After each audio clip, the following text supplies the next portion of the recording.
Just a quick disclaimer, there's some stronger than usual violence this week as well as some adult stuff and an instance of domestic violence. Please see the post on mythpodcast.com for more info. This week on Myths and Legends, we wrap up last week's 1001 Nights story.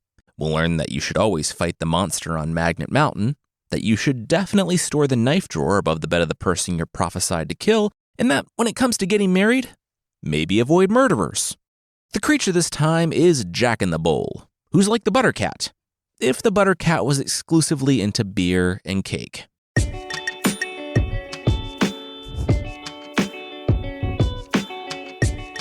This is Myths and Legends, episode 313B, Night Shift.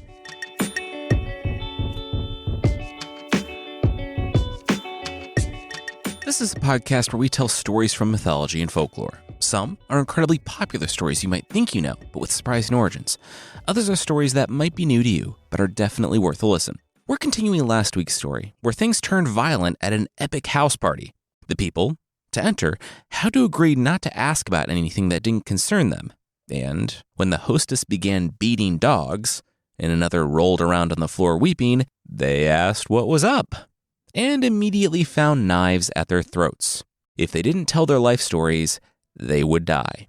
There were 3 dervishes, a porter, and the caliph and his vizier, Jafar. Last week, 2 of the dervishes told their stories. But now, it's the porter's turn.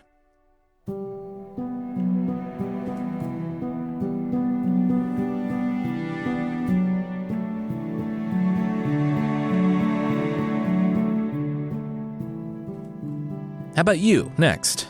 The porter swallowed hard, and then reconsidered, when that little bit of motion on his throat drew blood. Him? The hostess said, yeah, him. How did he get here? The porter said he was a porter.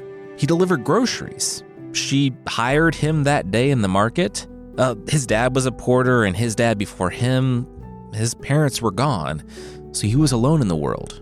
And he had to work day in and day out lest he starve. There wasn't really such a thing as social mobility in this time, and he couldn't stop for a moment, or the hostess waved to the enslaved man, who removed his knife from the porter's throat as well. But what? The hostess said that he was free to go. She wasn't going to kill him. His life was just sad. Besides, she did hire him and entice him in, so he was free to go if he wanted. The porter rubbed his neck. Well, now that he was free to go, he kind of wanted to stay. He wanted to hear the other stories and, wanted to see where this night went. Wink. And by the way, the original is extremely explicit in the earlier swimming scenes, so don't play that particular audiobook on a family road trip. The third one-eyed dervish sat there. The hostess pointed a knife to him. You. Story time. Go. He was ready. He raised his hands. His story was stranger and more amazing than any one they had heard before. The lady broke in, okay, that's a big setup. He knew the first included aiding and abetting magic incest, and the second guy was turned into an ape by a genie and saw a wizard battle, right? The third dervish said he did. He stood by it.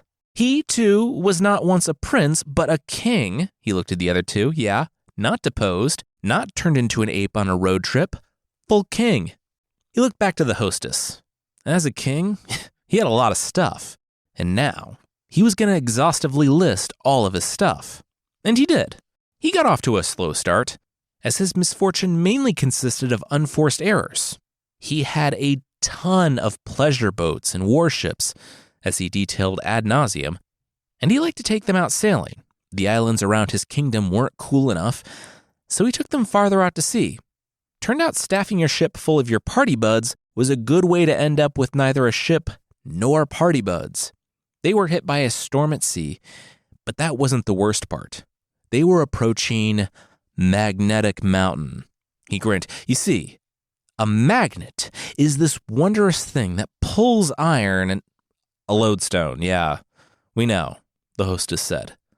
The rest of the room nodded. Yeah, one of the earliest known references to the lodestone's magnetic properties was by the Greeks in the 6th century BC. The first Chinese literary reference was the 4th century BC. It's been around for about 1,000 years. The dervish smiled awkwardly. Okay, well, not gonna lie. He was banking on the existence of magnets to do a lot of the heavy lifting in the story, but it's about to take off. Like his ship. Immediately, all the boards started coming apart. The nails were the first to fly. Then the wooden boards and the canvas sails. Everything was being pulled toward the mountain. I'm sorry, that's not how magnets work, the porter said, bringing back a bowl of dates for the room. They don't attract things that are non-ferrous. The rest of the room nodded. That's just basic science, even for the 10th century. Okay, thank you, story police. It's a magic magnetic mountain. Not a magnet, the hostess corrected him. It's magic, the dervish said. The hostess said that she understood, but still, stories need internal consistency. It helps to create a believable and immersive world for the audience. I mean, look how long they spent talking about magnets and how boards can't be pulled by magnets. The third dervish said, fine, maybe he was remembering things incorrectly. Maybe it just pulled the ship apart and he drifted to shore. They said, fine, let's please continue. The third dervish said he ended up on a different part of the island than anyone else, if they even made it. He thought he was a goner. He climbed the summit to the dome there and went to sleep. Then he had a dream. He slept on top of a buried brass bow and 3 leaden arrows. He needed to use the arrows to kill the horseman and his horse and rid the evil from the world. I'm sorry, what horseman? The porter chimed in again. The third dervish said the evil giant horseman that plagued the island? Duh. Well, you didn't say that? You just mentioned the horseman and ran with it. The rest of the room nodded. It was confusing. And this is Jason, by the way. You're just hearing my own frustration with having to reread a page 3 times to see if the horseman was brought up at all. He wasn't, by the way, so I'm taking it out on the character. Well, if I killed the horseman, the third dervish started back up, a skiff will rise from the sea with a driver made of brass who will take me home, and as long as I don't invoke the name of God, I can go home easy peasy. If I do thank God, then I'll be shipwrecked all over again, and get this. You thanked God and ended up exactly where you started, but on an island that wasn't a giant magnet, the hostess interrupted. We can just skip to that. Cut to, yes, the third dervish screaming out, "There is no God but God!" because he was so happy to see home, and then being surprised that he was being pulled back out to sea, despite being warned that that exact thing would happen. He was on an island in the middle of the sea, but then a ship rose above the horizon. The king, the dervish, hid. He didn't know who that was. If the horseman had friends or what, he would lie low and see what was going on. And it was weird. A bunch of enslaved men filed off the ship with shovels and dug a deep hole. When their shovels clanged on stone, they returned to the ship and brought bread, flour, wine, sweets, water, and then put everything in the hole. Then they called out. A procession emerged. A boy, who couldn't have been older than 15, held a withered, wizened man, whose tears peppered the sand as they approached the hole. The entire procession disappeared underground, and after some time passed, they emerged, but without the boy.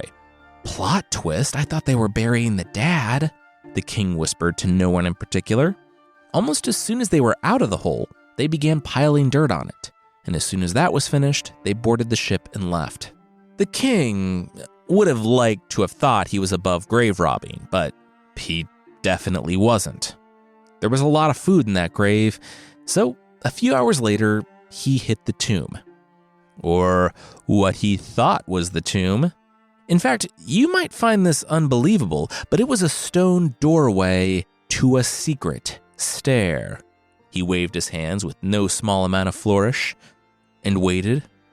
That's not all that impressive, the hostess said. The last 2 stories had that. Well, not the grocery guy, but you know. Okay, well, that's unfair that I had to go third. Anyway, the kid was down there, alive. He just set up shop, so the person prophesied to murder him wouldn't be able to find him, and get this, it was you? You were the one prophesied to kill him? The porter chimed in. The third dervish said, "What? How did they know?" "Buddy, you telegraphed it. Well, messenger pigeoned it," the porter replied. The other dervishes nodded. The third dervish shook his head. Well, yeah, he was prophesied to kill the kid. It was supposed to be the one who killed the horseman on Magnet Island, but he wouldn't do it. The room looked at each other. They could see where this was going. The king was so resolved to not kill the kid in the next 40 days, according to the prophecy, that he would stay by the kid's side, burning oil lamps in an unventilated cavern, drinking way too much alcohol with him and then helping him into the bath, and carving up melons next to his bedside. The room pinched the bridges of their noses in unison. Finally, it was the end. It was day 40. The king was going home to his kingdom. The kid was going to be all right. Minutes until midnight, until he wouldn't be prophecy-bound to kill this kid. He had just helped the kid out of a warm bath and put him to bed. The safest place for him. He was going to carve up a melon. The king had hid the knives, just in case, but he hid them on the shelf above the boy's bed. Why? Why would you do that? The porter yelled. The hostess told him to calm down. She was sure there was a perfectly rational explanation. It honestly seemed like a good idea at the time, but you know what happened, the third dervish said. You accidentally dropped a knife on him, killing him? The hostess groaned. What? Please, no. Predictable much? The third dervish laughed.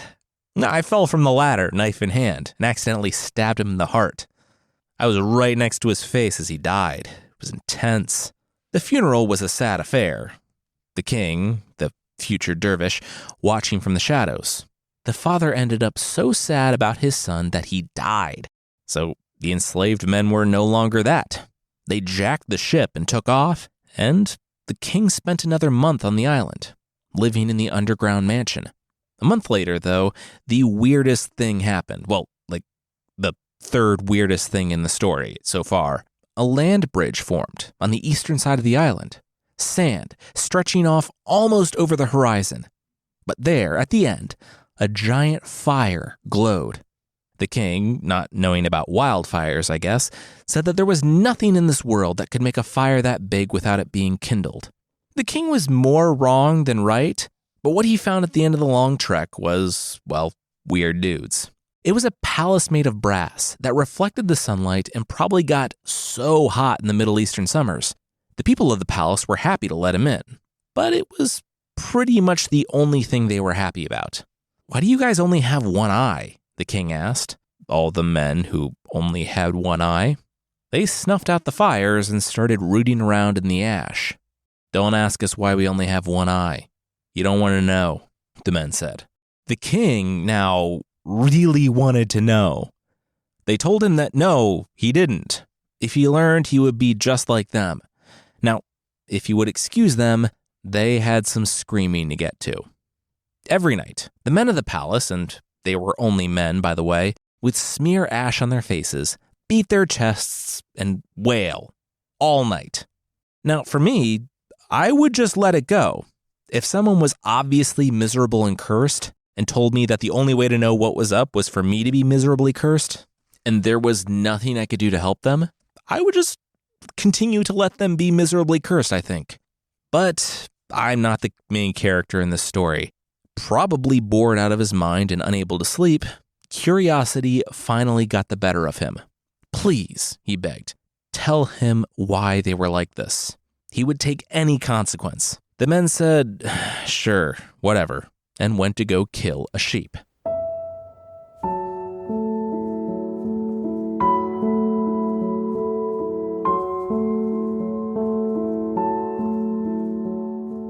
We'll see that when 20 guys scream at you constantly that you don't want to do something, you should probably listen to them, but that will be right after this.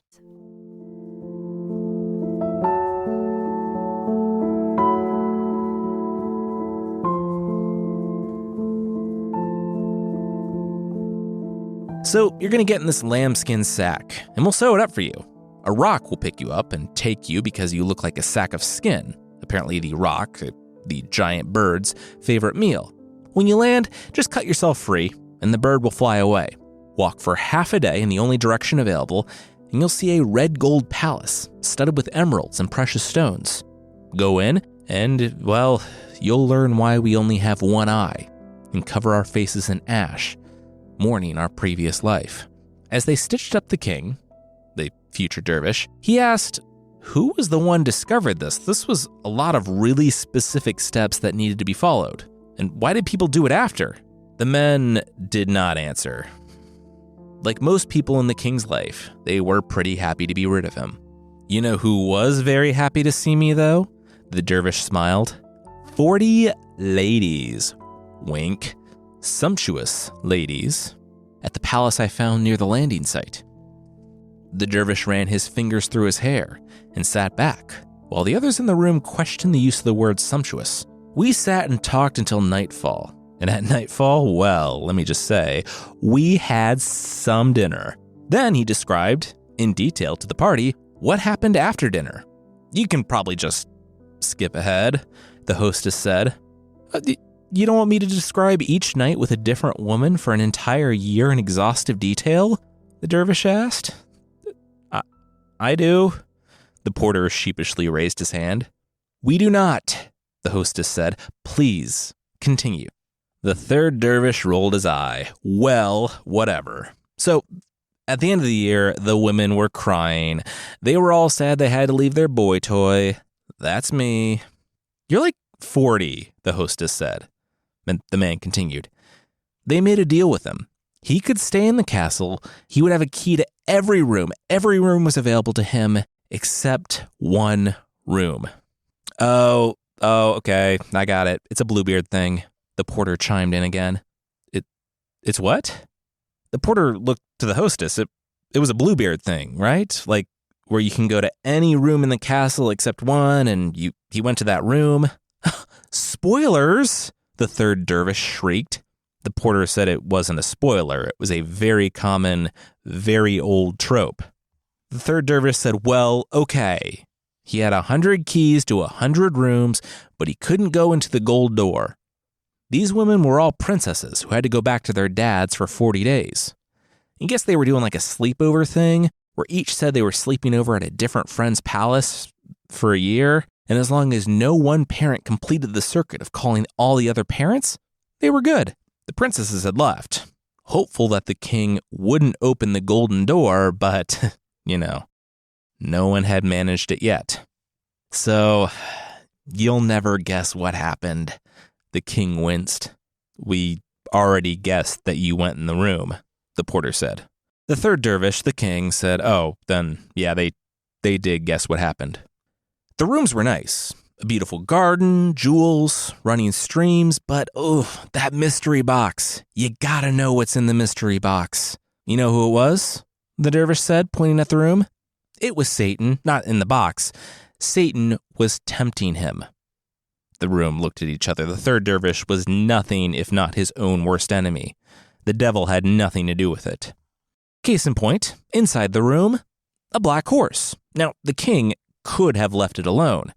It wasn't moving, no matter how much he kicked it, which I don't know horses, but that's probably what you want to do. He found a whip on the wall and started beating it. And when it came to life and whipped its own tail, the king shrieked. His eye! He was blind in one eye.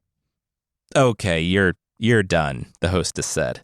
The dervish said he didn't even get to the part where he returned to the one-eyed men, and they said, see, and cast him out for doing the exact thing they told him not to do. He came to Baghdad and met up with the other two one-eyed dervishes. The hostess said does that about cover it? The dervish thought about it. Yeah, actually, that does. That's it. You are lucky you followed the grocery guy with his sad life, because your story is terrible. Still, thank you for telling it. You're free to go, the hostess said, and waved off the enslaved man, who removed the knife from the neck of the one-eyed dervish.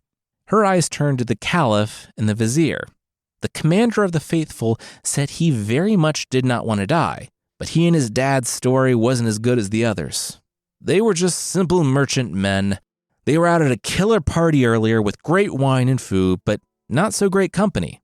People started fighting and the party was raided. When they tried to go back to their hotel, it was locked, and God, it seemed, led them here. The hostess looked at the obvious caliph and his vizier. Yep, okay, that one checked out. No one at the party really questioned the hostess's judgment on that one. Just like the hostess and the other two women didn't question why they were picked up by the caliph's men and dragged to the palace the following morning.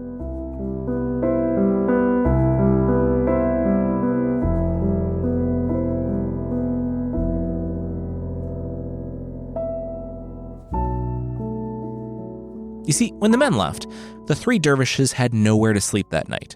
So the caliph demanded that Jafar take them to his own house to crash, despite having a palace with functionally countless rooms. The next day, they would have the dervishes by to chronicle their stories. But there was still something hanging open. The caliph tossed and turned all night. He had to know. Had to know why one woman beat those dogs and the other wept on the floor, covered in scars. So the next morning, the caliph turned the tables. He demanded that the hostess tell him why one woman beat the dogs and the other cried. He said she had no idea, but the previous night, she had threatened the life of her caliph. She said, "What? No way." He was so well disguised and great at acting. Then the hostess breathed. Now it was her turn to tell a story like her life depended on it. Because, well, it did. She pulled out a whiteboard because this first part required a little bit of diagramming. She, the hostess, had 4 sisters. 2 of those sisters she had with the same mother and father. 2 of the sisters she had, the women with her, the porter and the procuratrix, were her sisters with a different mother. When she and her full sister's father died, they all lived together with their mother, with the 2 other girls living with their mom. Eventually, all the moms died too, and the girls got their inheritances, which they divided up into dowries because, well, this was the Middle Ages. Her 2 older full sisters got married before her, and those guys were terrible. Like making your wife go on merch trips all around the world, wasting all of her money, and then abandoning her in a strange land bad. The first sister eventually made it home, but the hostess didn't even recognize her. She was so ragged. The second, somehow, married an even worse guy, though the story doesn't tell what he did. Kind of impressive, though. It's hard to go lower than the first guy. The hostess, the third sister, though, she was doing it. She was making a living by spinning silk. And she didn't feel like she needed to marry. She told her sisters, don't get married again. They could make it work here on their own. It's just too risky. They did get married again.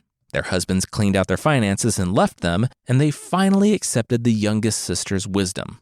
3 years later, the hostess's business had grown beyond what she could reasonably sell in Baghdad.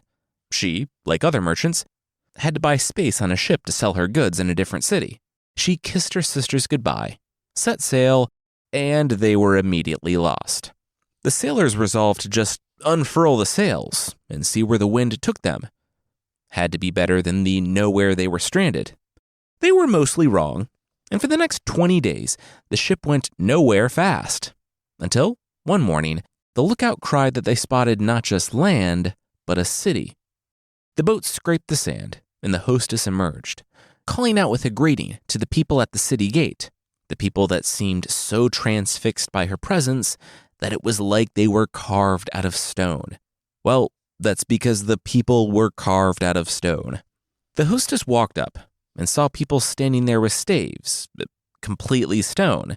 She thought it was a pretty lifelike, if overly artistic, statue choice. Most people would choose gargoyles or a guardian or monsters or something, not some rando person mid-word. She learned that it was less a bold, artistic choice and more a citywide curse when, shop to shop and house to house, everyone, from the eldest person to the youngest baby, had been turned to stone. The sailors ran back to the ship. They didn't need any of that. The hostess, though, pressed onward. At the very least, she could gather provisions and money here. Not like the inhabitants were using either of those. She made her way to the palace, through a tasteful and humble solid gold doorway that led to the king's private quarters. She found the queen, turned to stone. She also spotted a gemstone the size of a melon. Gonna have to come back for that. But as she wound through the labyrinthine corridors, she did find something else. A candle. A burning candle. Someone else was alive here. She noticed through one of the windows that the sun was setting. Curious or no, She didn't know what was in store for her after nightfall in the cursed city. She turned to leave and, well, labyrinthine corridors are labyrinthine. When she couldn't find her way out of the darkness, she returned to the queen's bedroom, locked the door, and tried to get some sleep. Then, in the night, she heard chanting, prayers. She threw open the door and followed the sound until, down a winding hallway somewhere in the heart of the palace, she found a man kneeling on a prayer rug, Quran open in front of him. And he, let me tell you, he was hot, the hostess said to the caliph. The caliph said, that's cool. He got it. They can move on. The hostess said, oh, no. If she and her sister had to listen to all that junk about women from the dervishes, then he was going to hear all about this hot praying guy in rhyming couplets. And that's what the story did. It describes his attractiveness in verse. It's really impressive. The story of what happened to the city was as simple as it was incomplete. The young man learned of Islam in secret, told his parents in the city, who were of a different religion, that they should convert. They didn't, and ... the whole city turned to stone but him. He was so happy to have met her. The hostess took his hand and asked him, would he return with her to Baghdad and get married? The pair embraced.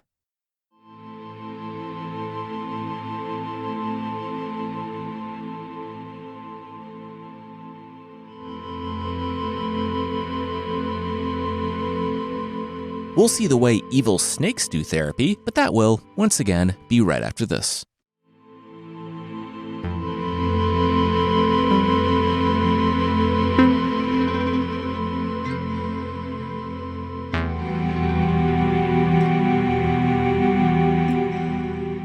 I'm getting married, the hostess cried and hugged her sisters, who stood there stunned. What?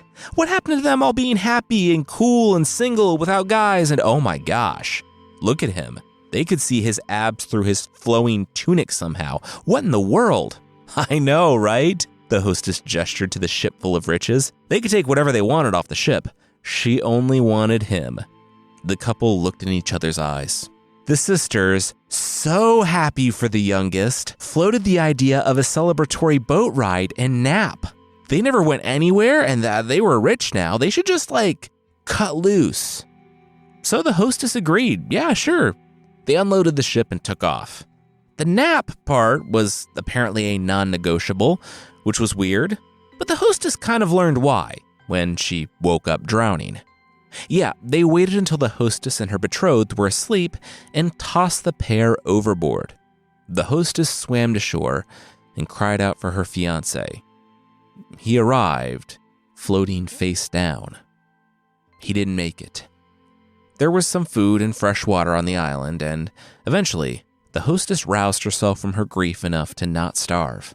She was forlorn, having lost the love of her life because of the jealousy of her sisters, especially after doing so much to support them and their terrible decisions over the years.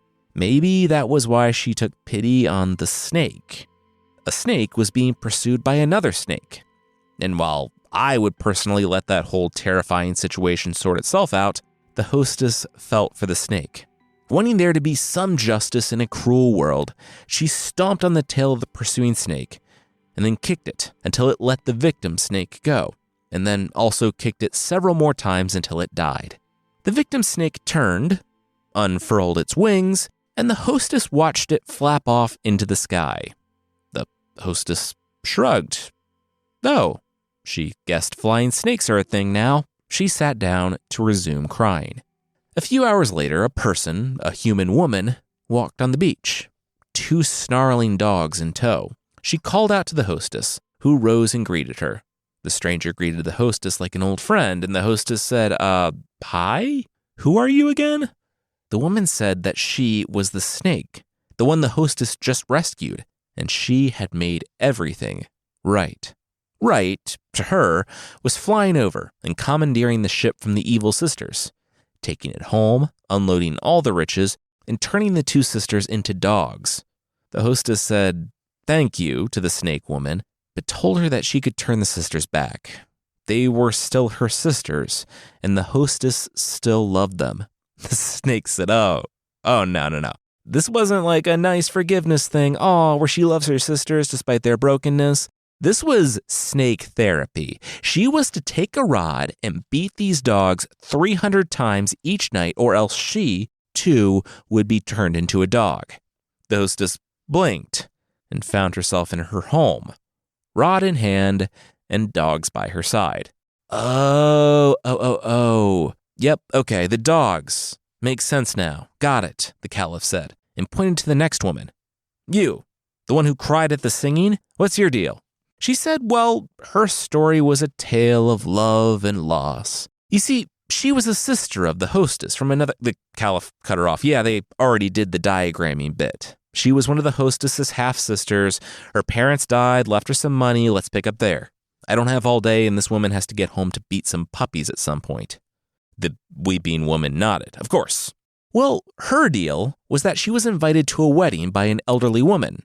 The elderly woman needed help, though. Her daughter was in need of a dress, and the weeping woman raised her hands. Say no more. What's her size? The wedding of the orphan woman, the adopted daughter of the older woman, was a big day, not just because the weeping woman was the guest of honor, but because, well, it was also the weeping woman's wedding day. She met the orphan woman's brother, and hey, they were two beautiful strangers. They were already at a wedding. Why not make this nothing of a relationship official? They were married on the spot. And for the next month, things were amazing. They spent the first wonderful night together, and the next morning he slaughtered many sheep in Thanksgiving, which I'm guessing is a cultural thing, though I couldn't find much on it. He just had one simple, easy, deeply controlling rule. She was not to speak to any other man but him. So, when she was out at the market, she took the elderly woman and... Oh, was that silk? It was. There was a silk merchant who had the best stuff. The weeping woman sent the elderly woman to the counter to ask about the price. She returned. Well, it was cheap. Free, actually. All it took was a kiss.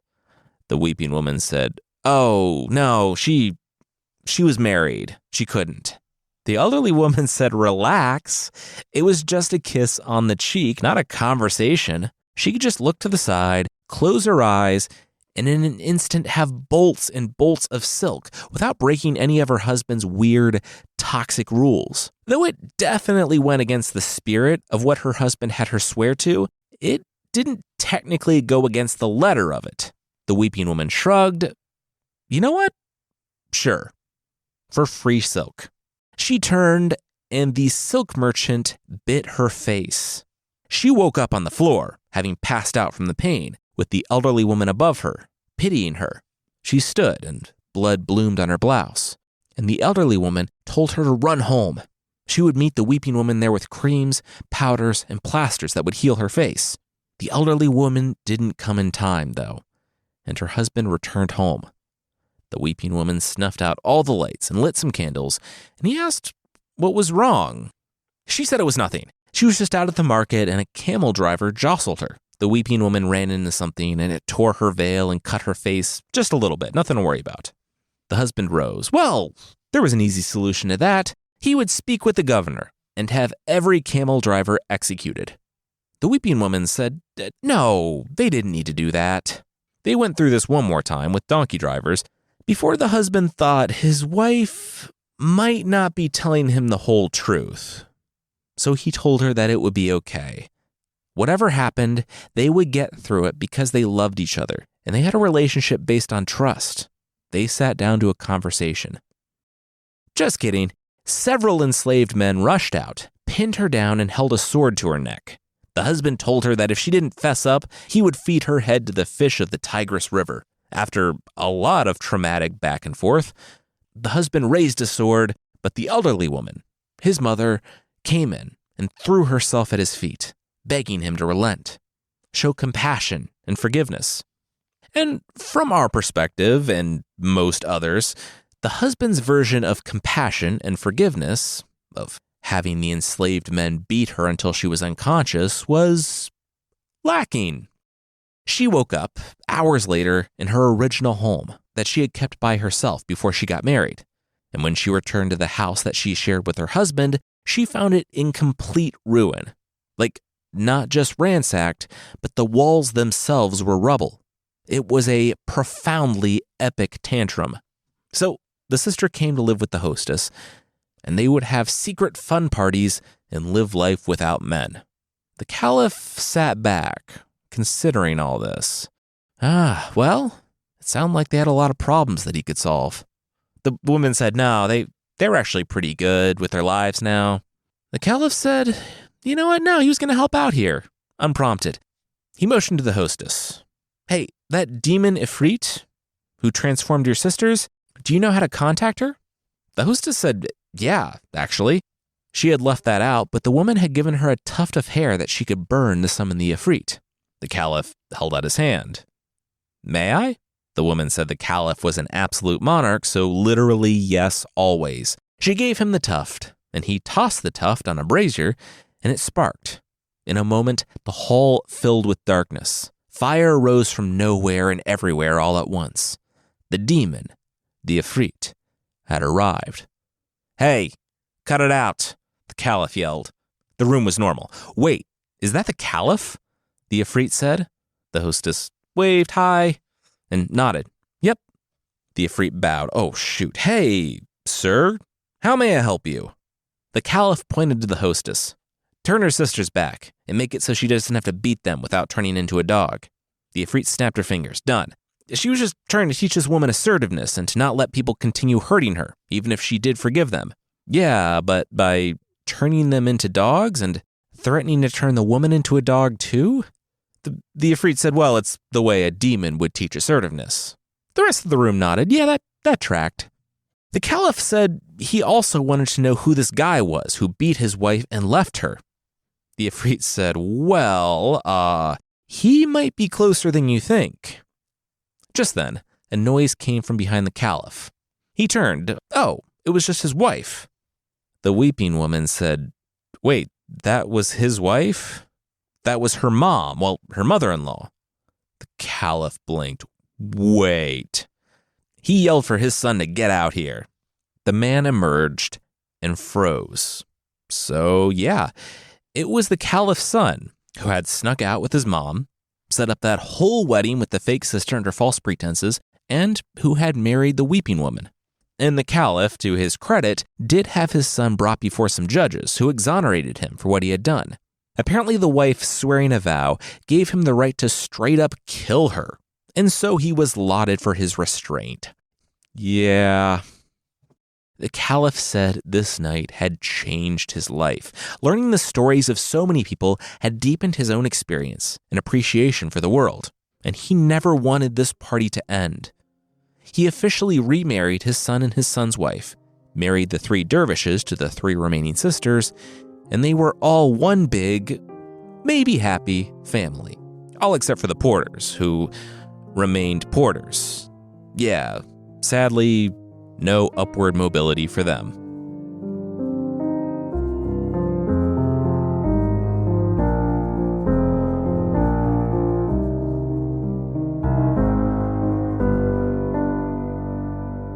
It is a little sad that the porters didn't get the happy ending that the others did. Though, was it a happy ending for the others? The 3 sisters, the hostess and the dogs, who, yeah, had some stuff to work through, were vocally cool with remaining single, and they were doing all right. They married the dervishes, and the caliph's son? Yikes. A guy who prods his mom into adopting his sister so he can meet you and marry you all in one day is like the stalkerist Hallmark movie premise. And then that guy demands that you don't talk to anyone, beats you near to death, and then you have to remarry that guy? I mean, I know there's a big chronological divide between today and when the story was put down to paper, and then between when the story was put down to paper and when it takes place, but wow. In that regard, maybe both the porters got off easy. Next week, it's the beginning of a year-long series of episodes. Each month, we'll talk about a different Olympian, starting with the last, Hermes. And before you write me letting me know that Hermes wasn't the last, please wait. We will address it in the episode, I promise. If you'd like to support the show, there's still a membership thing on the site, and now on Apple Podcasts. For less than the price of Squirrel Underpants, tiny underpants for squirrels, you can get extra episodes and ad-free versions of the show that, won't also lead to you needing a rabies shot because you tried to put underwear on squirrels. For more information on the membership, check out mythpodcast.com/membership.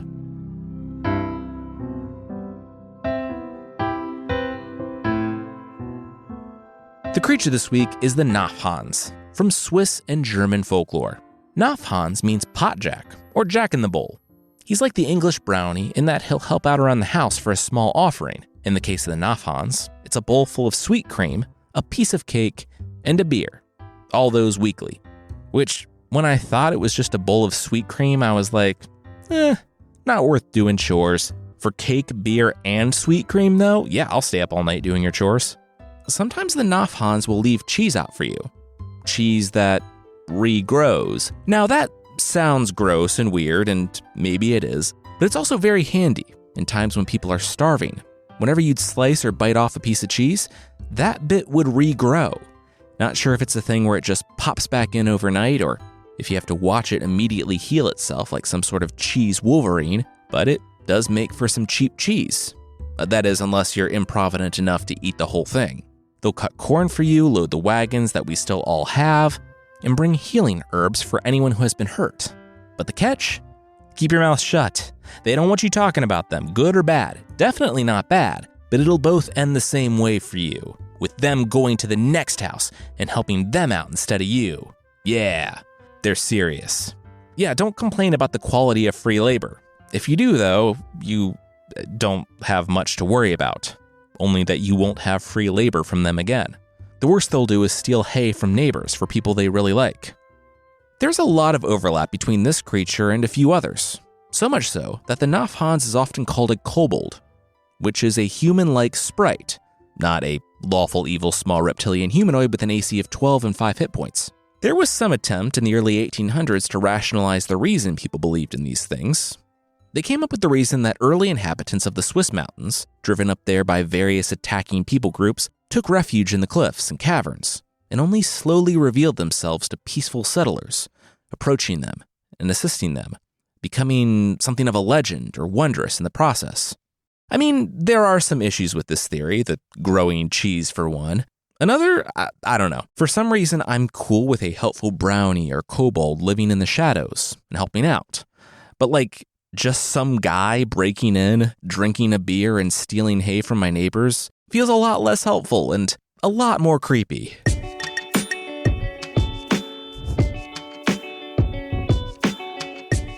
That's it for this week. Myths and Legends is by Jason and Carissa Weiser. The theme song is by Broke for Free, and the Creature of the Week music is by Steve Combs.